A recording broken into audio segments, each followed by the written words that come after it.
జై జగన్నాథాయ నమః. జై శ్రీకృష్ణ.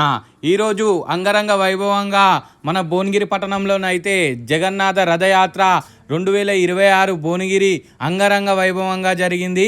ఆ దృశ్యాలు మీరు కూడా చూడండి.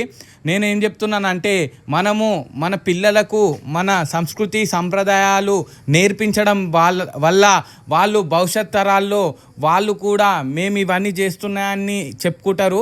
నేనేం చెప్తున్నా, పిల్లలను కూడా మనం చేసే ఆధ్యాత్మిక యాత్రలో కానీ భగవంతుని సేవలో కానీ వాళ్ళను కూడా పాలు పంచుకునేటట్టు చేయండి.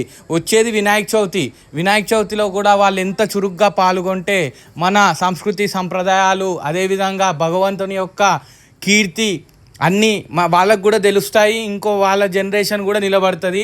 నేను చేస్తున్న అంటే మనం ఈ వీడియో ఎవరైతే రథయాత్రలో పాల్గొనక భువనగిరిలో లేరో లేదా ఇతర కార్యక్రమాలకు వెళ్ళిన వాళ్ళకు కూడా చూడాలని చెప్పే ఉద్దేశంతోనే వీడియోస్ చేస్తా. భగవంతుని సేవలో ఎప్పుడు గురూజీ టాక్స్. అదేవిధంగా ఈ రీల్ ఒక 10 మందికి షేర్ చేసి లైక్ చేయమని చెప్పండి. ఎందుకంటే రీచ్ మనకు వస్తేనే మనం చేసే పనులు అవన్నీ చేస్తారు.